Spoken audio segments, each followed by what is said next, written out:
Okay. Hi dear students. Audible അല്ലേ?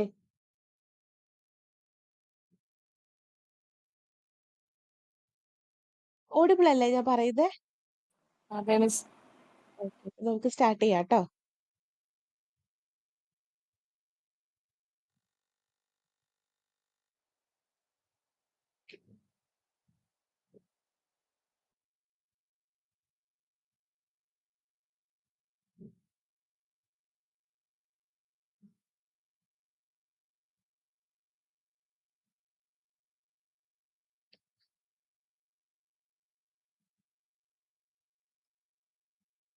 എന്റെ screen നിങ്ങൾക്ക് വിസിബിൾ ആണോ? അതെ അതെ. അപ്പോ ശരിക്കും നമ്മളുടെ ഒരു ഓറിയന്റേഷൻ പ്രോഗ്രാമാണ് നമ്മൾ ഈ ഒരു സെക്ഷൻ കൊണ്ട് ഈ ഒരു ഗൂഗിൾ മീറ്റ് കൊണ്ട് നമ്മൾ ഉദ്ദേശിക്കുന്നത് ഒരു ഓറിയന്റേഷൻ ആണ്. അതായത് നമ്മളില് ഇപ്പൊ നിങ്ങൾ പലരും പല പ്രാവശ്യം സെറ്റ് പരീക്ഷ എഴുതിയവരായിരിക്കും. അല്ലെങ്കിൽ ഫസ്റ്റ് ടൈം അറ്റൻഡ് ചെയ്യാൻ പോകുന്നവരായിരിക്കും. അപ്പൊ നിങ്ങൾക്ക് എല്ലാവർക്കും കൂടി ഉള്ള ഒരു ഓറിയന്റേഷൻ ആണ്. അപ്പൊ നിങ്ങള് എപ്പോഴും എന്റെ വർത്താനങ്ങളൊക്കെ നിങ്ങൾ എപ്പോഴും കേൾക്കുന്നതുകൊണ്ട് അപ്പൊ നിങ്ങൾക്ക് അത് വളരെ വ്യത്യസ്തമായിട്ട് നമ്മൾ ഇന്ന് നിങ്ങളിലേക്ക് ആദ്യമായിട്ട് എത്തിക്കുന്നത് നമ്മുടെ വിന്നേഴ്സ് ആയിട്ടുള്ള 2 പേരെയാണ്. ആ 2 പേരെ ഞാൻ സെലക്ട് ചെയ്ത് എത്തിക്കുന്നതാണ്. കാരണം വിന്നേഴ്സ് ആയിട്ടുള്ള എല്ലാവർക്കും നമുക്ക് കേറാൻ പറ്റില്ല. അപ്പൊ നമ്മളോട് ഇത് സംസാരിക്കാൻ എല്ലാ ദിവസവും ഇന്നത്തെ ദിവസം നമ്മളിത് റെഡി ആയിട്ട് വന്നിട്ടുള്ളത് 2 പേരാണ്. ആ 2 പേരോട് നമുക്ക് അവരുടെ അവരെ എന്താണ് അവരുടെ ഒരു റിവ്യൂ എന്നുള്ള കാര്യം ചോദിക്കാം. ഫസ്റ്റ് ഞാൻ ചോദിക്കാൻ ഫസ്റ്റ് റിവ്യൂ പറയാനായിട്ട് പോകുന്നത് ആൻ ആണ്. ആൻ കേൾക്കാമോടാ?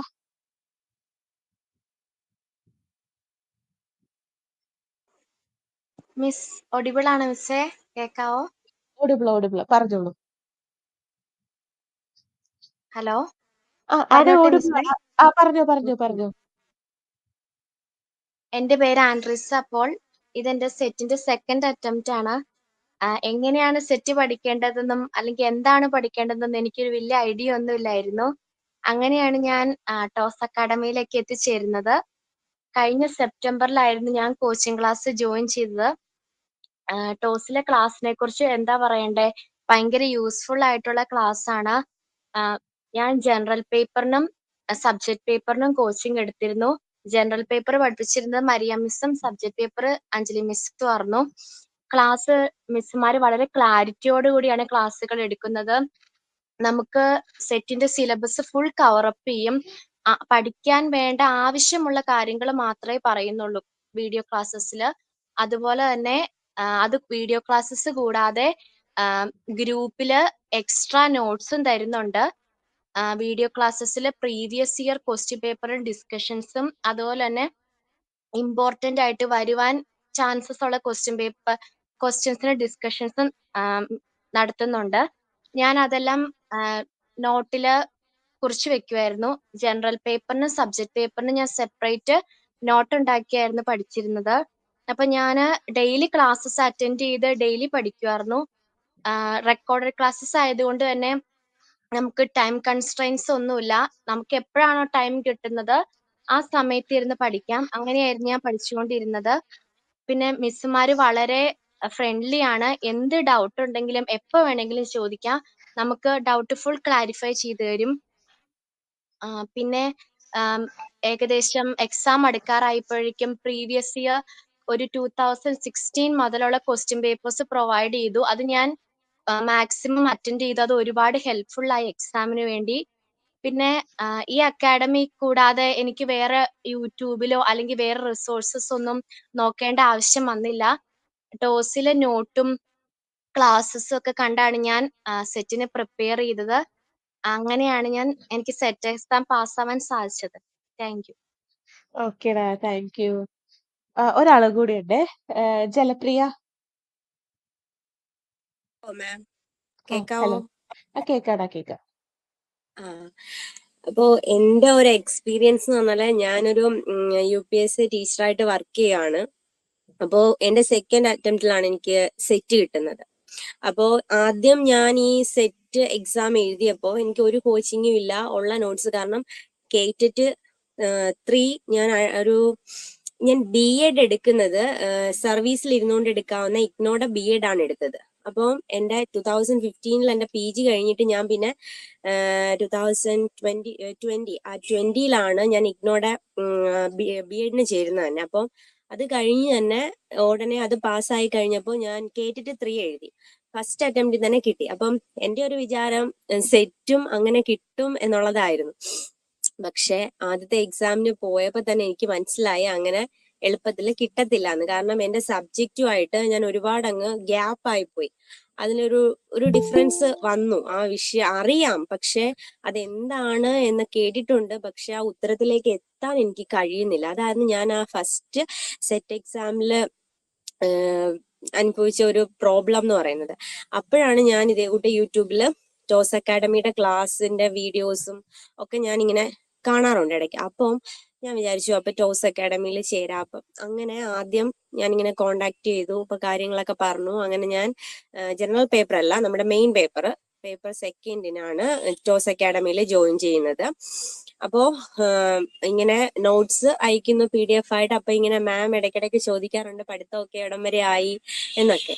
പക്ഷേ ഞാൻ ആദ്യത്തെ ഒരു മാസം എനിക്ക് കണ്ടിന്യൂസ് ആയിട്ട് എല്ലാ കാര്യങ്ങളും നോക്കിപ്പോകാൻ പറ്റും. പക്ഷെ പിന്നീട് ഈ സ്കൂളിൽ ചെന്ന് കഴിയുമ്പോഴത്തേക്ക് സ്കൂളിലുള്ള ആക്ടിവിറ്റീസ്, പലതരത്തിലുള്ള എക്സ്ട്രാ ആക്ടിവിറ്റീസും മേളകളും കുട്ടികളുടെ കലോത്സവവും ഒക്കെ വരുമ്പം അതെല്ലാം വീട്ടിൽ വന്നിട്ട് പിന്നെ അതുകൂടെ മേക്കപ്പ് ചെയ്ത് പോകാൻ ഒരു ലാഗിങ്, ഇടയ്ക്ക് ഒരു ഗ്യാപ്പിലുണ്ടായിരുന്നു. ഞാൻ മാമിനോട് പറഞ്ഞായിരുന്നു. പക്ഷെ പിന്നീട് ആ ഒരു ചെറിയ പ്രശ്നം കഴിഞ്ഞപ്പോൾ മുതൽ പിന്നെ ഞാൻ എനിക്ക് രാത്രിയിൽ മാത്രമേ പഠിക്കാൻ പറ്റത്തുള്ളൂ. കാരണം വർക്കിങ്ങിന് പോയി കഴിഞ്ഞ് വീട്ടിൽ വന്ന് വീട്ടിലെ ജോലിയും കാര്യങ്ങളും ഒക്കെ കഴിഞ്ഞിട്ട് ഒരു 10:30 മുതൽ ഒരു 12 മണി വരെ ഞാൻ ഇരിക്കുമായിരുന്നു ആദ്യമൊക്കെ. പിന്നീട് വെളുപ്പിനെ ഒരു 4 മണി മുതൽ 6 മണി വരെ. അപ്പൊ ഈ സമയത്ത് ഞാൻ കൂടുതലായിട്ടും ചെയ്യുന്നത് വീഡിയോ ക്ലാസ് കണ്ടിട്ട് ഞാൻ നോട്ട്സ്, എന്റേതായിട്ടുള്ള ഇതിലെ നോട്ട്സ് പ്രിപ്പയർ ചെയ്യായിരുന്നു. ആ നോട്ട്സ് ആണ് ഞാൻ വായിക്കുന്നത്. അപ്പൊ അത് വായിച്ചിട്ട് മാം അയച്ചിരുന്ന PDF നോട്ട്സ് ക്ലാസ് കണ്ടു കഴിഞ്ഞ് ഒന്നുകൂടെ വായിക്കുമ്പം കുറച്ചുകൂടെ കാര്യങ്ങൾ നമുക്ക് മനസ്സിലാവും. അപ്പൊ അത് ഒന്നുകൂടെ ക്ലിയർ ചെയ്ത് എന്റെ നോട്ട്സിനകത്ത് ഞാൻ അത് അടയാളപ്പെടുത്തി വെക്കും. അപ്പം അങ്ങനെ കാര്യങ്ങള് ഇപ്പൊ ഏതെങ്കിലും ഒരു നോവൽ ആണെങ്കിൽ അപ്പൊ അതിന്റെ ക്യാരക്ടേഴ്സ് ഒക്കെ നമ്മുടെ മനസ്സിൽ ഇങ്ങനെ സ്ഥിരം എടുത്ത് മറിച്ച് നോക്കുമ്പോൾ നമ്മൾ തന്നെ എഴുതുന്ന നോട്ട്സ് ആയതുകൊണ്ട് കുറച്ച് ക്ലിയർ ആയിരുന്നു. പിന്നീട് എക്സാം ടൈം ആയപ്പോഴത്തേക്കും ഈ പ്രീവിയസ് ക്വസ്റ്റ്യൻ പേപ്പർ പിന്നീട് ഈ എന്റെ രാത്രി സമയങ്ങളിൽ ഞാൻ കൂടുതലും വർക്കൗട്ട് ചെയ്തത്. പിന്നീട് ആ അവസാനം തന്ന PDF ഉണ്ട്, ഇതെല്ലാം ഫുള്ള് കവർ ചെയ്യുന്ന നമുക്ക് ആ ചെറിയ ടിപ്സ്, അത് എനിക്ക് ഭയങ്കര യൂസ്ഫുൾ ആയി. അപ്പം അത് കാണുമ്പം ഇന്ന കാര്യം ഓർമ്മ വരുമായിരുന്നു. അപ്പം അതൊക്കെ എനിക്ക് ഒരുപാട് യൂസ്ഫുൾ ആയി. അപ്പം എനിക്ക് ഈ രണ്ടാമത്തെ ചാൻസിൽ സെറ്റ് പാസ്സാകാൻ ടോസ് അക്കാഡമി ഒരുപാട് സഹായിച്ചു. Thank you very much. എടാ താങ്ക് യു സോ മച്ച്. നിങ്ങള് ഇപ്പൊ നമ്മുടെ പുതിയ ബാച്ചിലുള്ള കുട്ടികള് ഇവര് ടോസ് അക്കാഡമിയെ കുറിച്ച് പറയുന്നതല്ല കേട്ടോ നിങ്ങൾ ശരിക്കും കേൾക്കേണ്ടത്. അവരുപയോഗിച്ച ഒരു മെത്തേഡാട്ടോ നിങ്ങൾ ശരിക്കും ശ്രദ്ധിച്ച് കേൾക്കേണ്ടത്. ഞാൻ രണ്ടുപേരെന്ന് പറഞ്ഞെങ്കിലും ഒരാളും കൂടി ജോയിൻ ആയിട്ടുണ്ട്. നമുക്ക് അനക്കേടെ അടുത്തും കൂടി ചോദിക്കാം. അനക്ക ആക്ച്വലി നമ്മുടെ ലാസ്റ്റ് ടൈം വിന്നേഴ്സ് മീറ്റിലും അദ്ദേഹം പ്രസന്റ് ആയിരുന്നു. ഇപ്പൊ പുതിയ ബാച്ചിന്റെ വിളിച്ചപ്പോഴും അനക്ക ഒരു മടിയില്ലാണ്ട് നമ്മളോട് കൂടെ ജോയിൻ ചെയ്ത ഒരാളാണ്. അനക്കയുടെ ഫോൺ ഓഫായി പോയതുകൊണ്ട് അനക്ക ലേറ്റ് ആയത്. മാം ഓഡിബിൾ അല്ലേ?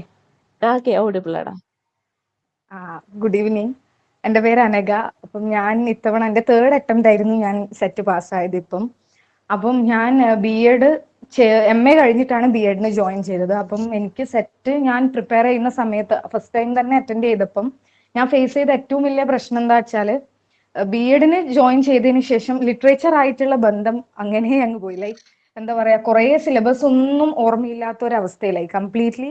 BEdന്റെ പിന്നെ BEd നമുക്ക് കുറെ വർക്ക്സും കാര്യങ്ങളൊക്കെ ഉണ്ടാവുമല്ലോ. അപ്പൊ ആ ലിറ്ററേച്ചറിലേക്ക് പിന്നീട് ഓരോന്നിങ്ങനെ റിവൈസ് ചെയ്യാനൊക്കെ സമയം അങ്ങനെ കിട്ടുന്നുണ്ടായിരുന്നില്ല. അപ്പം കേട്ടറ്റൊക്കെ പോലെ അല്ലല്ലോ സെറ്റ് എന്ന് പറയുമ്പോൾ കുറച്ചും കൂടി ഡീറ്റെയിൽഡ് ആയിട്ട് ലിറ്ററേച്ചർ കാര്യങ്ങൾ നോക്കണ്ടേ. അപ്പം അത് തീരെ പറ്റുന്നുണ്ടായില്ല. അതാണ് ഏറ്റവും വലിയൊരു ബുദ്ധിമുട്ട് ഞാൻ ഫേസ് ചെയ്തത്. ആദ്യത്തെ 2 തവണ എഴുതിയപ്പോഴും ജനറൽ പേപ്പറിൽ അത്യാവശ്യം നല്ല മാർക്ക് ഉണ്ടായിരുന്നു. 65 എബവ് തന്നെ 2 അറ്റംപ്റ്റിലും സ്കോർ ചെയ്യാൻ പറ്റിയിട്ടുണ്ടായിരുന്നു. അപ്പം ഏറ്റവും വലിയ സങ്കടം അതായിരുന്നു. ജനറൽ പേപ്പർ 2 തവണയും കിട്ടി, പക്ഷെ എന്താ പറയാ, ഇത് സബ്ജക്റ്റിലാണ് മാർക്ക് കുറയുന്നത്, അതുകൊണ്ടാണ് കിട്ടാതെ പോയത്. അപ്പം ആ സമയത്താണ് എനിക്ക് ടെലിഗ്രാം ഗ്രൂപ്പിൽ ഇങ്ങനെ ഒരു ടെലിഗ്രാമിൽ ഇങ്ങനെ ഒരു ടോസ് അക്കാഡമിയുടെ ചാനൽ കാണുന്നത്. അപ്പം അതിൽ ക്വസ്റ്റ്യൻസ് ഒക്കെ കുറെ നോക്കിയപ്പം സിലബസ് ഓറിയന്റഡ് കാര്യങ്ങൾ കുറെ നല്ല നല്ല ക്വസ്റ്റ്യൻസ്, റിപ്പീറ്റഡ് ആയിട്ടുള്ള ക്വസ്റ്റ്യൻസ് ഒക്കെ കണ്ടു. അപ്പൊ അങ്ങനെയാണ് ഞാൻ കോണ്ടാക്ട് ചെയ്യുന്നതും ഇത് ക്ലാസ്സിന് ജോയിൻ ചെയ്യുന്നതും. ഞാൻ ആകെ സബ്ജക്ട് പേപ്പർ മാത്രമേ ചൂസ് ചെയ്തിട്ടുണ്ടായിരുന്നുള്ളൂ. ജനറൽ പേപ്പർ അത്യാവശ്യം മാർക്ക് ഉള്ളത് കൊണ്ട് സബ്ജക്ട് ഇനി പഠിച്ച് അങ്ങനെ കിട്ടുമോ നോക്കാന്ന് വിചാരിച്ചു. അപ്പം സബ്ജക്ട് ടോസ് അക്കാഡമിന്റെ ഒരു കാര്യം പ്രത്യേകിച്ച് പറയേണ്ടത് എന്താ വെച്ചാൽ അവർ സിലബസ് കംപ്ലീറ്റ് കവർ ചെയ്യുന്നുണ്ട്. അപ്പൊ സ്റ്റാർട്ടിങ് മുതൽ വീഡിയോയും PDF എല്ലാം നമുക്ക് അവൈലബിൾ ആയതുകൊണ്ട് തന്നെ നമ്മുടെ എന്താ പറയാ സിലബസ് കംപ്ലീറ്റ് നമുക്ക് മനസ്സിലാവും. അപ്പം ക്ലാസ് കേട്ട് കഴിഞ്ഞ് നമ്മൾ ആ ഒരു PDF കൂടി വായിക്കുന്ന സമയത്ത് ആ ഒരു കോൺസെപ്റ്റ് അങ്ങനെ അങ്ങ് മനസ്സിലാവും. പിന്നെ എല്ലാ വീക്കിലും ആ ഒരു എക്സാമും കൂടി വരും. അത് കഴിഞ്ഞ് ഓരോ യൂണിറ്റ് കഴിയുന്നതിന് നമുക്ക് 1 വീക്ക് ടൈം തരും ആ ഒരു യൂണിറ്റ് കംപ്ലീറ്റ് ഒന്നും കൂടി റിവൈസ് ചെയ്ത് പ്രിപ്പയർ ചെയ്യാൻ വേണ്ടി. അപ്പൊ അങ്ങനെ ആവുമ്പം 6th യൂണിറ്റ് എത്തുമ്പോഴത്തേനും ഏകദേശം ഒരു ഐഡിയ നമുക്ക് കിട്ടും. പിന്നെ പറയാനുള്ള ഒരു കാര്യം എന്താ വെച്ചാൽ കഴിയുന്നത് നോട്ട് പ്രിപ്പയർ ചെയ്യാൻ വേണ്ടി ശ്രമിക്കുക. നമ്മൾ ആദ്യമൊക്കെ വിചാരിക്കും ക്ലാസ് ജസ്റ്റ് കേട്ട് കഴിഞ്ഞാൽ ഓർമ്മയുണ്ടാവും നോക്കി. എനിക്ക് ആദ്യം അങ്ങനെ ഒരു ധാരണ ഉണ്ടായിരുന്നു. അങ്ങനെ ഞാൻ യൂണിറ്റ് 1 കഴിഞ്ഞപ്പോൾ ഞാൻ എൻ്റെ കയ്യിൽ കാര്യമായിട്ട് നോട്ടൊന്നും ഉണ്ടായിരുന്നില്ല. പക്ഷെ യൂണിറ്റ് 2 കഴിഞ്ഞപ്പോഴാണ് എനിക്ക് മനസ്സിലായത് ഇത് ഓരോ യൂണിറ്റ് കഴിയുന്നതിന് നമ്മുടെ കയ്യിൽ നോട്ടൊന്നും ഇല്ലെങ്കിൽ അത് പിന്നീട് ഭയങ്കര ബുദ്ധിമുട്ടാവും. എന്താ വെച്ചാൽ ലാസ്റ്റ് എക്സാമിന്റെ ആ ഒരു ടൈം എല്ലാം കൂടെ ഒപ്പരം റിവൈസ് ചെയ്യാന്ന് പറഞ്ഞു കഴിഞ്ഞാൽ അത് നടക്കുന്ന കാര്യമല്ല. അപ്പം കഴിയുന്നതും നോട്ട്സ്, അതായത് ഇമ്പോർട്ടന്റ് ആയിട്ടുള്ള പോയിന്റ്സ്, അത് മാമിന്റെ ക്ലാസ് കേൾക്കുമ്പോൾ തന്നെ നമുക്ക് എന്താണോ ഇമ്പോർട്ടന്റ് ആയിട്ട് തോന്നുന്നത് അത് എവിടെയെങ്കിലും ഒന്ന് നോട്ട് ചെയ്ത് വെക്കുക. അപ്പൊ ലാസ്റ്റ് എക്സാമിന്റെ സമയത്ത് ആ ഒരു നമ്മളെ കയ്യിലുള്ള കുറച്ച് നോട്ട്സിലൂടെ പോകുമ്പോൾ തന്നെ നമുക്ക് ഏകദേശം ക്ലാസ് കേട്ടതും നമ്മൾ PDF വായിച്ചതും ആയിട്ടുള്ള കാര്യങ്ങളൊക്കെ റിവൈസ് ചെയ്യാൻ വേണ്ടി പറ്റും. അപ്പൊ നോട്ട്സ് എന്തായാലും കഴിയുന്നതും ഇമ്പോർട്ടന്റ് ആയിട്ടുള്ള പോയിന്റ്സ് ഒക്കെ നോട്ട് ഡൗൺ ചെയ്യുന്നത് കുറച്ച് എളുപ്പമായിരിക്കും. ഇപ്പൊ ഡീറ്റെയിൽഡ് ആയിട്ടുള്ള ക്ലാസ് പ്രൊവൈഡ് ചെയ്യുന്നത്. പിന്നെ ഇവരുടെ ആ ഒരു എക്സാം ഇടുന്ന ക്വസ്റ്റ്യൻസ്, മാം തരുന്ന ക്വസ്റ്റ്യൻസ് എന്ന് വെച്ച് കഴിഞ്ഞാലും നമുക്ക് പഠിപ്പിച്ച ആ PDF കാര്യങ്ങൾ മാത്രമല്ല കുറച്ചും കൂടി ഡീറ്റെയിൽഡ് ആയിട്ടുള്ള ക്വസ്റ്റ്യൻസ് ഒക്കെ ഇടും. അപ്പൊ നമുക്ക് കുറച്ചും കൂടി കൂടുതൽ ആ ഒരു കോൺസെപ്റ്റിനെ പറ്റിയിട്ട് അറിയാനും പറ്റും. ലൈക് ക്ലാസ് ആ വീഡിയോ ബേസ് ചെയ്തിട്ടോ PDF ബേസ് ചെയ്തിട്ടോ മാത്രമല്ല 1-2 ക്വസ്റ്റ്യൻസ് എക്സ്ട്രയും ഉണ്ടാവും. അപ്പൊ നമ്മൾ അതൊന്നേരം ആ ഒരു ക്വസ്റ്റ്യൻ അറ്റൻഡ് ചെയ്യാൻ പറ്റാതിരിക്കുന്ന സമയത്ത് നമ്മൾ അതും കൂടി കുറച്ചൊന്ന് റിസർച്ച് ചെയ്യല്ലോ അതിന്റെ ആ ഒരു കോൺസെപ്റ്റിനെ പറ്റി കൂടെ. അപ്പൊ അങ്ങനത്തെ ഒക്കെ ഉള്ളത് കൊണ്ട് ഡീറ്റെയിൽഡ് ആയിട്ട് തന്നെ ഇപ്പം ലിറ്ററേച്ചർ ഏകദേശം ഒരു ധാരണയുണ്ട്. അതിൽ ഭയങ്കര സാറ്റിസ്ഫാക്ഷൻ എനിക്ക്. ഇപ്പം ആ ഒരു ബി.എഡിന് കയറിയ സമയത്ത് തന്നെ ഏറ്റവും വലിയ ടെൻഷൻ അതായിരുന്നു. എന്താ വെച്ചാൽ നമ്മൾ ഇനിയിപ്പം ഒരു ഇന്റർവ്യൂ ഫേസ് ചെയ്യുമ്പോൾ ആണെങ്കിൽ പോലും ബി.എഡിന്റെ ക്വസ്റ്റ്യൻസ് അങ്ങനെ ചോദിക്കില്ലല്ലോ, നമുക്ക് സബ്ജക്റ്റ് അല്ലേ എപ്പോഴും കയ്യിൽ വേണ്ടത്. അപ്പോൾ ആ ഒരു സമയത്ത് എനിക്ക് ഏറ്റവും സങ്കടം ഉണ്ടായത് ആ ഒരു കാര്യമാണ്. ജനറൽ പേപ്പർ അറ്റൻഡ് ചെയ്യാൻ പറ്റുന്നുണ്ട്, പക്ഷെ ഇത് നമ്മുടെ സബ്ജക്റ്റ് കയ്യിലില്ല എന്നുള്ളൊരു ഇത് ഭയങ്കര ഒരു നെഗറ്റീവായിട്ട് എനിക്ക് തോന്നിയിട്ടുണ്ടായിരുന്നു. അപ്പൊ അത് ഈ ടോസിന്റെ ക്ലാസ്സോട് കൂടിയാണ് അത് ഇപ്പൊ ഏകദേശം ഒന്ന് എന്താ പറയാ ആ ഒരു കോൺഫിഡൻസ് ഉണ്ട്. ഇപ്പൊ കുറച്ചൊരു ധാരണ എല്ലാത്തിനെ പറ്റിയിട്ട് ഉണ്ട് എന്നുള്ളൊരു ഇതുണ്ട്. അപ്പൊ സിലബസ് അത്രയും ഡീറ്റെയിൽഡ് ആയിട്ട് തന്നെയാണ് പറഞ്ഞിരുന്നത് ക്ലാസ്സിൽ.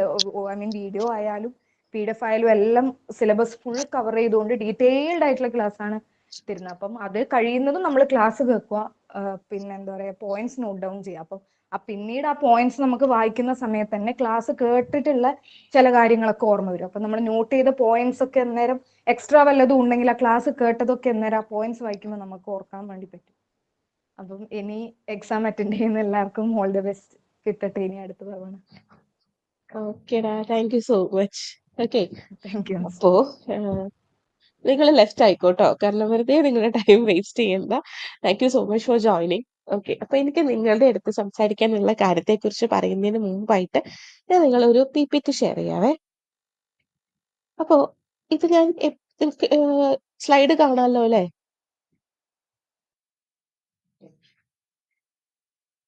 ആരെങ്കിലും ഒന്ന് പറയൂടാ, സ്ലൈഡ് കാണാമോ? കാണാം മിസ്സേ. ഓക്കെ, ഇത് ഞാൻ ഈ പറയുന്ന ഓരോ പോയിന്റ്സും നിങ്ങൾക്ക് ചിലപ്പോൾ ആവർത്തന വിരസതയായിട്ട് ഫീൽ ചെയ്താലും കുഴപ്പമില്ല. നമ്മൾ ഈ കാര്യങ്ങൾ നമ്മൾ ഫോളോ ചെയ്തേ പറ്റും. Rectify your mistake before starting the preparation. ഇത് ഞാൻ പറയുന്നത് സെക്കൻഡ് ടൈം അറ്റൻഡ് ചെയ്യാൻ പോകുന്നവരോടും അല്ലെങ്കിൽ തേർഡ് ടൈം അറ്റൻഡ് ചെയ്യാൻ പോകുന്നവരോടുമാണ്. നമ്മൾ ഓരോരുത്തരും നമ്മൾ ഈ സെറ്റ് പരീക്ഷയ്ക്ക് പോകുമ്പോൾ നമുക്കിത് കിട്ടാതെ പോകുന്നതിന് എന്തോ ഒരു കാരണമുണ്ട്. അത് ശരിക്കും ഒരു മിസ്റ്റേക്ക് ആണ്. അപ്പൊ ഞാൻ എന്റെ കേസ് പറയുകയാണെങ്കിൽ 2, 3, 4 പ്രാവശ്യം UGC നെറ്റ് പരീക്ഷ എഴുതിയതിനു ശേഷം പാസ്സായ ഒരാളാണ് ഞാൻ. എന്റെ മിസ്റ്റേക്ക് എന്താണെന്ന് വെച്ചിട്ടുണ്ടെങ്കിൽ, ഞാൻ ചെയ്ത മിസ്റ്റേക്ക് എന്ന് വെച്ചിട്ടുണ്ടെങ്കിൽ ഓരോ പ്രാവശ്യവും ഐ ബിഗിൻ ഫ്രം ചോസർ. ഞാൻ എല്ലാ പ്രാവശ്യവും ചോസറിൽ നിന്ന് പഠിച്ചു തുടങ്ങും. ആൻഡ് പഠിച്ച് കോണ്ടിനെന്റൽ ലിറ്ററേച്ചേഴ്സ് ആയിട്ടുള്ള കനേഡിയൻ അതിലേക്കൊക്കെ എത്തുമ്പോഴത്തേക്കും എന്റെ സമയം ഏകദേശം അതിക്രമിച്ചിട്ടുണ്ടാവും. എനിക്ക് പിന്നീട് പഠിക്കാൻ സമയം കിട്ടില്ല. സോ റാപ്പപ്പ് ചെയ്തിട്ട് എക്സാമിന് പോകും. അപ്പൊ ഈ പറയുന്ന കനേഡിയൻ ലിറ്ററേച്ചറിൽ നിന്നും വരുന്ന ക്വസ്റ്റ്യൻസ് എനിക്ക് അറ്റൻഡ് ചെയ്യാൻ പറ്റത്തില്ലായിരുന്നു. അപ്പൊ എനിക്ക് മനസ്സിലായി ഞാൻ എല്ലാ പ്രാവശ്യവും നോട്ട്സ് പുതിയതായിട്ട് നോട്ട്സ് എഴുതുമായിരുന്നു. ഒരു പ്രാവശ്യം പോലും ഞാൻ ഉപയോഗിച്ച നോട്ട്സ് യൂസ് ചെയ്യത്തില്ല. കാരണം എന്റെ ധാരണ എന്തോ അതിനകത്ത് എന്തോ ഇല്ല, അതുകൊണ്ട് എനിക്ക് കിട്ടാത്തതാണ്. പക്ഷെ അല്ല, ഞാൻ എല്ലാ ഭാഗത്തിനും ഈക്വൽ ഇമ്പോർട്ടൻസ് കൊടുക്കാത്തതും പഠിച്ചത് തന്നെ പിന്നെയും പഠിക്കുന്നതും പഠിക്കാത്ത ഏരിയാസ് പഠിക്കാത്തതുമാണ് എന്റെ മിസ്റ്റേക്ക്. ഇങ്ങനെ നിങ്ങൾക്ക് ഓരോരുത്തർക്കും എന്തോ ഒരു മിസ്റ്റേക്ക് ഉണ്ട്. So rectify your mistake before starting the preparation. അതുപോലെ ഇപ്പൊ നിങ്ങൾ എല്ലാവരും ജോയിൻ ചെയ്തവരുണ്ട്, നമ്മുടെ പുതിയ ബാച്ചിലെ കുട്ടികളുണ്ട്. അപ്പൊ നിങ്ങളുടെ പ്രിപ്പറേഷൻ നിങ്ങൾ ഇതുവരെ സ്റ്റാർട്ട് ചെയ്തിട്ടില്ലെങ്കിൽ എത്രയും പെട്ടെന്ന് സ്റ്റാർട്ട് ചെയ്യുക. സ്റ്റാർട്ട് ചെയ്യുമ്പോൾ ടൈം ടേബിൾ പ്രിപ്പറേഷൻ ആണ് ഫസ്റ്റ് വേണ്ട കാര്യം. അപ്പൊ എന്റെ അടുത്ത് ചോദിക്കും, മിസ്സേ ഞങ്ങൾക്ക് ഒരു ടൈം ടേബിൾ ഉണ്ടാക്കി തരാമോ എന്ന് ചോദിക്കും. ഞാൻ പറയും പറ്റത്തില്ല എന്ന് പറയും. കാരണം എന്താ, എന്റെ വർക്കിംഗ് ടൈം ആയിരിക്കില്ല നിങ്ങളുടെ വർക്കിംഗ് ടൈം, അല്ലെങ്കിൽ ഞാൻ റെസ്റ്റ് എടുക്കുന്ന അത്രയും ടൈം ആയിരിക്കില്ല നിങ്ങൾ റെസ്റ്റ് എടുക്കുക. ഓക്കെ, ഞാൻ പറഞ്ഞ കൺസെപ്റ്റ് നിങ്ങൾക്ക് മനസ്സിലായോ? അത് ഓരോരുത്തരുടെയും ടൈമിംഗ് ഡിഫറെന്റ് ആണ്. നമ്മൾ ഉറങ്ങുന്ന സമയം വ്യത്യസ്തമായിരിക്കും, നമ്മൾ എണീക്കുന്ന സമയം വ്യത്യസ്തമായിരിക്കും. നമ്മുടെ റെസ്റ്റിംഗ് ടൈം, വർക്കിംഗ് ടൈം, നമ്മുടെ ഫാമിലി ബാക്ക്ഗ്രൗണ്ട്, എൻവയോൺമെന്റ് എല്ലാം ഡിഫറെന്റ് ആയിരിക്കും. സോ എനിക്ക് നിങ്ങൾക്ക് ഒരിക്കലും ഒരു ടൈം ടേബിൾ പ്രിപ്പയർ ചെയ്യാൻ പറ്റില്ല. പക്ഷെ എനിക്ക് പറയാൻ പറ്റും. അതായത് നിങ്ങളൊരു ഡെയിലി ഒരു 2 to 3 അവേഴ്സ് മാറ്റി വെക്കണം. അത് അടുപ്പിച്ച് 3 മണിക്കൂർ ഇരിക്കണം എന്നില്ല. രാവിലെ 1 മണിക്കൂർ ഇരിക്കുക, രാത്രി ഒരു 2 മണിക്കൂർ ഇരിക്കുക, രാവിലെ 2 മണിക്കൂർ ഇരിക്കുക, അല്ലെങ്കിൽ രാത്രി 1 മണിക്കൂർ ഇരിക്കുക. അപ്പൊ നിങ്ങൾ ഓർക്കും, മിസ്സേ ഞങ്ങൾക്ക് ഉറക്കം സാക്രിഫൈസ് ചെയ്യാൻ പറ്റില്ല എന്ന്. നമ്മൾ എന്തെങ്കിലുമൊക്കെ കാര്യങ്ങൾ സാക്രിഫൈസ് ചെയ്യാണ്ട് നമുക്കൊന്നും വിജയിക്കാൻ പറ്റില്ല. ഓർക്കുക, കുറച്ച് ദിവസം നമ്മളൊന്ന് സ്ട്രഗിൾ ചെയ്താൽ അല്ലെങ്കിൽ കുറച്ച് ദിവസം ഉറക്കം മാറ്റി വെച്ചിട്ടുണ്ടെങ്കിൽ നമുക്ക് വിൻ ചെയ്യാലോ എന്ന പ്രതീക്ഷയിൽ നമ്മൾ ആ ഒരു pain, definitely it's A pain ആണ്, ആ ഒരു പെയിൻ നമ്മൾ ആസ്വദിക്കാൻ തുടങ്ങുക. ഓക്കെ, ആ പെയിൻ നമുക്ക് എൻജോയ് ചെയ്യാൻ പറ്റുക. ആ എൻജോയ് ചെയ്യുന്ന മൊമെന്റ് തൊട്ട് നമുക്ക് ഭയങ്കര മാജിക്കൽ ചേഞ്ച് വരും. നമുക്ക് ഒരിക്കലും ഇതൊരു ഹെക്റ്റിക് ആയിട്ട് ഫീൽ ചെയ്യത്തില്ല. അതുപോലെ നിങ്ങളുടെ കൺവീനിയൻസിനനുസരിച്ച് നിങ്ങളൊരു ടൈം ടേബിൾ പ്രിപ്പയർ ചെയ്ത് നോക്കുക. പ്രിപ്പയർ ചെയ്ത ടൈം ടേബിൾ വെച്ചിട്ട് നിങ്ങൾ ട്രയൽ നടത്തി നോക്കുക. അപ്പൊ ചിലപ്പോ ഈ പറയുന്ന പ്ലാനിങ് പ്രോപ്പർ ആയെന്ന് വരത്തില്ല. ആ അപ്പൊ നിങ്ങളൊക്കെ റെക്ടിഫിക്കേഷൻസ് വരുത്തുക. പിന്നീട് ഒരിക്കലും എനിക്ക് ഇതൊരു റിഗ്രറ്റിനുള്ള ഒരു അവസരം കൊടുക്കരുത്, എനിക്ക് ഇതുപോലെ ചെയ്തോളായിരുന്നു, അല്ലെങ്കിൽ കുറച്ചും കൂടെ സമയം പഠിച്ചോളായിരുന്നു. എക്സാം ഒക്കെ ആകുമ്പോൾ ചിലപ്പോൾ നമ്മൾ കുറച്ച് സമയം അധികം ഇതിലേക്ക് ഇൻവെസ്റ്റ് ചെയ്യുമ്പോൾ നമുക്ക് കുറച്ചധികം പോർഷൻസ് കവർ ചെയ്യാൻ പറ്റും. നമ്മൾ ഓർക്കും, ഇത് കുറച്ച് നാള് മുന്നേ ചെയ്തിരുന്നെങ്കിൽ.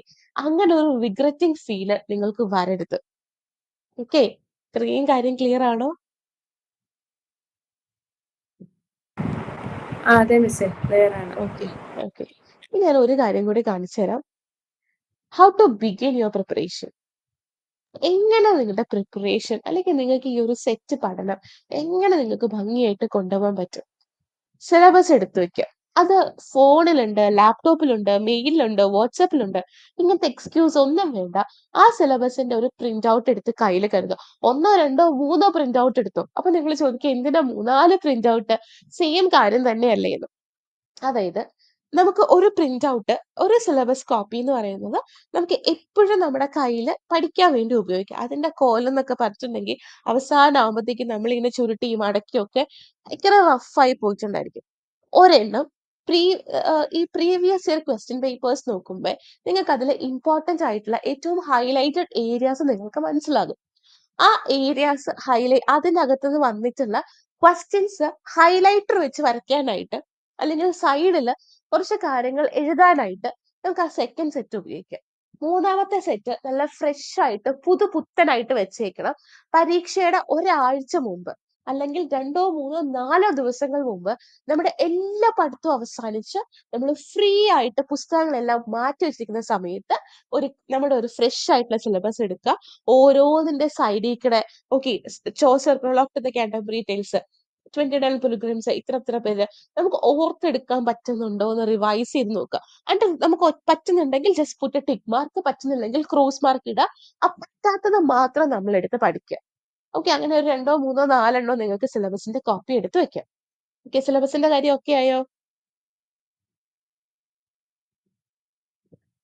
ഓക്കെ ആയോ?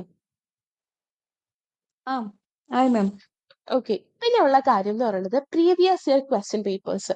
അത് മിനിമം ഒരു 3 to 5 ഇയേഴ്സിന്റെ ക്വസ്റ്റ്യൻ പേപ്പേഴ്സ് എടുക്കുക. അതിൽ നിങ്ങൾ ചെയ്യേണ്ട കാര്യം എന്ന് വെച്ചിട്ടുണ്ടെങ്കിൽ LBSന്റെ ഒഫീഷ്യൽ സൈറ്റിൽ 2016 മുതൽ 2023, 24 വരെയുള്ള ലേറ്റസ്റ്റ് ക്വസ്റ്റ്യൻ പേപ്പേഴ്സ് വരെ അവൈലബിൾ ആണ്. അപ്പൊ നിങ്ങൾ പഠിത്തത്തിന്റെ ഒരു ബിഗിനിങ് സ്റ്റേജിൽ നിങ്ങൾ ഇപ്പോഴത്തെ ഏറ്റവും ലേറ്റസ്റ്റ് ക്വസ്റ്റ്യൻ പേപ്പർ എടുക്കാൻ പോകരുത്. കാരണം കുറച്ച് അപ്ഗ്രേഡഡ് ക്വസ്റ്റ്യൻസ് ആയിരിക്കും ഇപ്പൊ വന്നിട്ടുണ്ടാവുക. അപ്പൊ നിങ്ങൾ പ്രീവിയസ് ഇയർ ക്വസ്റ്റ്യൻ പേപ്പേഴ്സ് എടുക്കുമ്പോൾ ഈ 2016, 17, 18, 19 ആ കാലഘട്ടങ്ങളിലെ ക്വസ്റ്റ്യൻ പേപ്പേഴ്സ് ആദ്യം എടുക്കുക. കുറേം കൂടി സിമ്പിൾ ആയിരിക്കും ഈ ക്വസ്റ്റ്യൻ പേപ്പേഴ്സ്. അത് ആദ്യം എടുത്ത് അത് ആദ്യം വർക്ക്ഔട്ട് ചെയ്ത് അതിലെ കാര്യങ്ങൾ ഇതാക്കും. നിങ്ങൾക്ക് ഏകദേശം ബേസ് സെറ്റ് ആയെന്ന് നിങ്ങൾക്ക് മനസ്സിലാവും. ആ ക്വസ്റ്റ്യൻ പേപ്പേഴ്സിലെ ആൻസേഴ്സ് അറ്റൻഡ് ചെയ്ത് കഴിയുമ്പോൾ നിങ്ങൾക്ക് ബേസ് സെറ്റ് ആയെന്ന് മനസ്സിലാവും. അതിനുശേഷം നമ്മൾ ഫുൾ സിലബസ് കവർ ചെയ്ത് കഴിഞ്ഞിട്ട് നിങ്ങളുടെ ലേറ്റസ്റ്റ് ക്വസ്റ്റ്യൻ പേപ്പേഴ്സിലേക്ക് പോയാൽ മതി. അതുപോലെ ആക്ച്വലി ഞാൻ സെക്കൻഡ് പേപ്പർ മാത്രമേ എടുക്കുന്നുള്ളൂ, ഫസ്റ്റ് പേപ്പർ എടുക്കുന്നത് മരിയാമിസ് ആണ്. പക്ഷെ എന്നാലും ഞാൻ പറയാണ്, maintain A balance in between the studies of your paper 1 and paper 2. അതായത് ചില ആൾക്കാർ പേപ്പർ 1ന് അധികം സമയം കൊടുക്കും, പേപ്പർ 2ന് അധികം സമയം കൊടുക്കില്ല.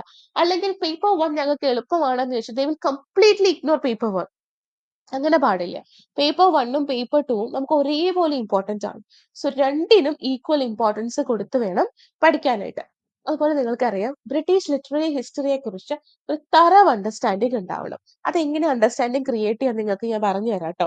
അതിനുശേഷം നിങ്ങളുടെ കയ്യിൽ ഓൾമോസ്റ്റ് MG യൂണിവേഴ്സിറ്റിയിലൊക്കെ PG പഠിക്കുന്നവരാണെങ്കിൽ ഈ MH എബ്രാഹത്തിന്റെ ഗ്ലോസറി ഓഫ് ലിറ്റററി ടേംസ് എന്ന് പറഞ്ഞ ബുക്ക് ഉണ്ടോ നിങ്ങളുടെ കയ്യില്? ഉണ്ടോ? ആ ബുക്ക് നിങ്ങളുടെ കയ്യിലുണ്ടോ?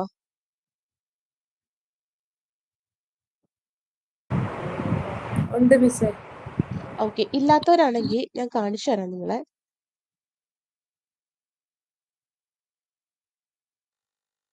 ഇത് കാണാലോ അല്ലേ? ദാ, ഇതാണ് ആ ഒരു ടെക്സ്റ്റ്. കണ്ടോ നിങ്ങള്? ഓക്കെ ആണോ? കണ്ടോ? അതൊരു റിപ്ലൈ ഒക്കെ താ. നമ്മൾ ഈ അപ്പുറം ഇപ്പുറം ഇരുന്ന് സംസാരിക്കുന്ന കാരണം നമുക്ക് നിങ്ങളുടെ മുഖം ഒന്നും കാണാൻ പറ്റുന്നില്ല. അതുകൊണ്ട് റിപ്ലൈ തരാൻ ചോദിക്കുന്നത്. കണ്ടോ നിങ്ങള്? കണ്ടോ? കണ്ടു കണ്ടു. ഓക്കെ. ഈ ടെക്സ്റ്റിനകത്തൊരു പ്രത്യേക വിഷയം ഉണ്ടെങ്കിൽ, ഈ ടെക്സ്റ്റ് എന്ന് പറയുന്നത് നമുക്കൊരു എന്താ പറയാ, ബൈബിള് പോലെ നമ്മുടെ കയ്യിൽ കരുതാവുന്ന ടെക്സ്റ്റ് ആണ്. കാരണം നമുക്ക് എപ്പോഴും തുറന്നു നോക്കി ഏതെങ്കിലുമൊക്കെ ടേംസ് നമുക്ക് ഇങ്ങനെ റിപ്പീറ്റഡ് ആയിട്ട് ഫ്രീക്വന്റ് ആയിട്ട് വായിച്ചുകൊണ്ടിരിക്കാനായിട്ട് സാധിക്കും. ഇനി എങ്ങനെയാണ് നമ്മുടെ ഇതില്ലേ ബ്രിട്ടീഷ് ഹിസ്റ്ററിയെ കുറിച്ച് നിങ്ങൾക്കൊരു ധാരണ ഉണ്ടാവുന്നതെന്ന് ഞാൻ കാണിച്ചു തരാവേ.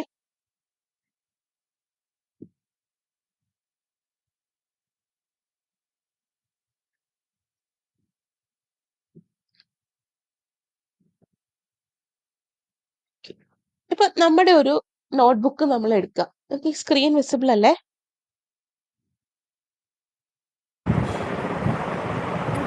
അതെ അതെ. അല്ലേ?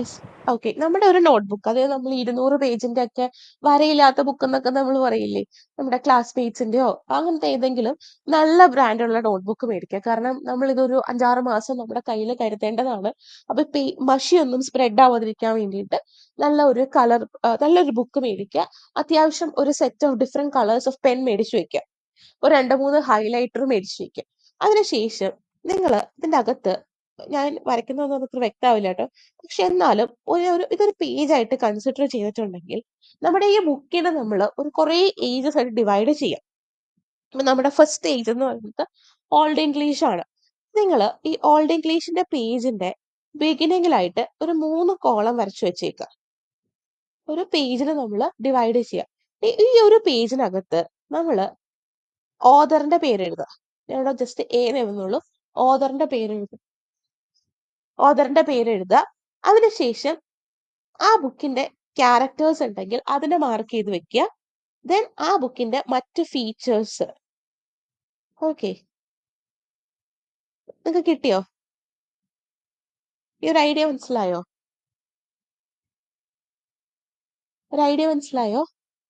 നമ്മുടെ ബുക്കിന് നമ്മൾ ഇങ്ങനെ Yes. വേണം കീപ്പ് ചെയ്യാനായിട്ട്. ഓഥർ എഴുതുക, ക്യാരക്ടേഴ്സ് എഴുതുക, ഈ ബുക്കിന്റെ ഫീച്ചേഴ്സ് എഴുതി വെക്കുക.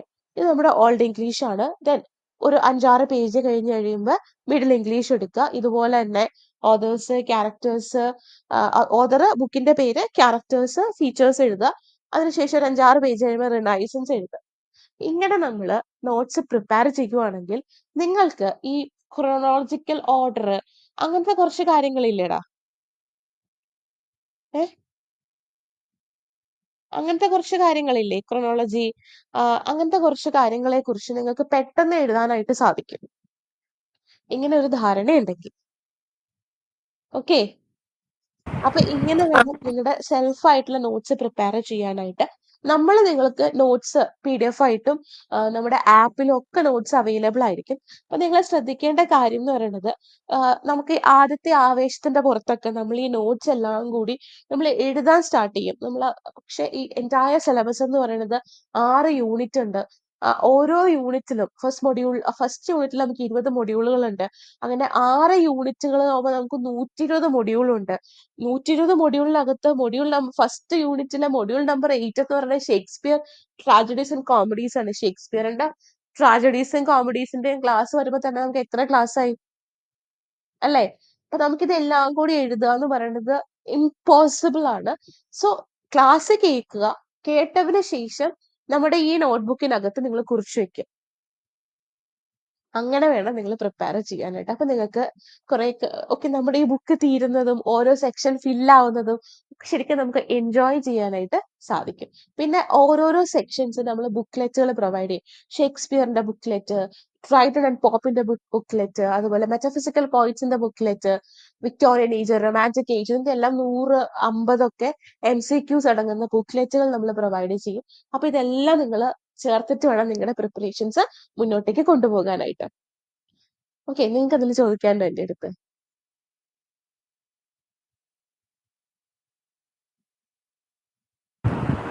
മിസ് ഇപ്പം പറഞ്ഞ ഒന്നും കൂടി ഒന്ന് പറയാമോ, അത് എങ്ങനെയാണ് നമ്മൾ എഴുതേണ്ടതെന്ന്? അതായത് ഇപ്പൊ ഒരു എക്സാമ്പിൾ പറയുകയാണെങ്കിൽ, നമ്മുടെ ഒരു ക്ലാസ്സിനകത്ത് നമ്മൾ ഹാംലെറ്റിന്റെ ക്ലാസ് എടുക്കുവാണ്, ഷേക്സ്പിയറിന്റെ ഹാംലെറ്റിന്റെ ക്ലാസ് എടുത്തു. നിങ്ങൾ അടുക്കളയിൽ വർക്ക് ചെയ്യുമ്പോഴോ അല്ലെങ്കിൽ നിങ്ങൾ ബസ്സിൽ ട്രാവൽ ചെയ്യുമ്പോഴോ ഒക്കെ നിങ്ങൾ ഇതിന്റെ ഓഡിയോ ക്ലാസ് കേൾക്കുക. നമ്മുടെ ആപ്പിൽ കയറിയിട്ട് ക്ലാസ് കേൾക്കുക. അതിനുശേഷം നിങ്ങൾ ഫ്രീ ആവുന്ന സമയത്ത് നിങ്ങളുടെ ഓർമ്മയിൽ നിന്നും ഉള്ള ഈ ഒരു കാര്യം, അപ്പൊ നമ്മുടെ ഓതറിന്റെ അവിടെ ഷേക്സ്പിയർ എന്ന് എഴുതുക, ഹാംലെറ്റ് എന്ന് എഴുതുക, ക്യാരക്ടേഴ്സ് എഴുതി വെക്കുക, ആ ബുക്കിന്റെ ഫീച്ചേഴ്സ് എഴുതി വെക്കുക. അപ്പൊ അതിൽ ചിലപ്പോൾ കുറച്ച് കൊട്ടേഷൻസ് ഉണ്ടായിരിക്കും, കുറച്ച് ഫേമസ് ആയിട്ടുള്ള ഇൻസിഡൻസ് ഉണ്ടായിരിക്കും. അതെല്ലാം എഴുതി വെക്കുക.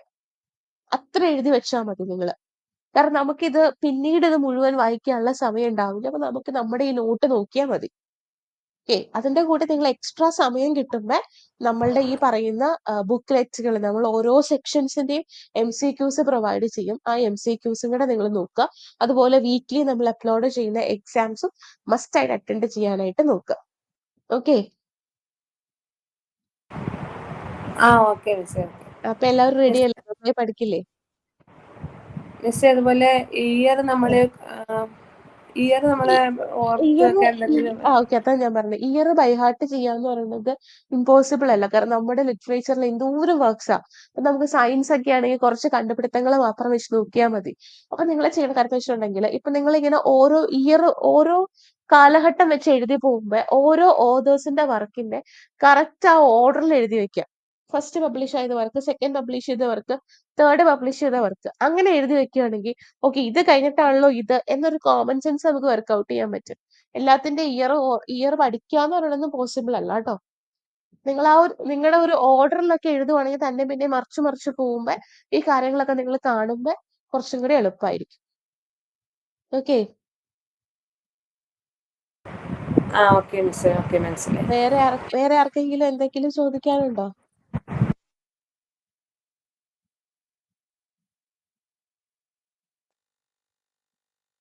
ഓക്കെ, അപ്പൊ നമുക്ക് വൈൻഡ് അപ്പ് ചെയ്യാം. അപ്പൊ thank you all for joining. നന്നായി പ്രിപ്പയർ ചെയ്യുക, നന്നായി പഠിക്കുക. ഡൗട്ട്സ് ഒക്കെ ഉണ്ടെങ്കിൽ ചോദിക്കുക. Okay, thank you. Okay miss, thank you. Thank you.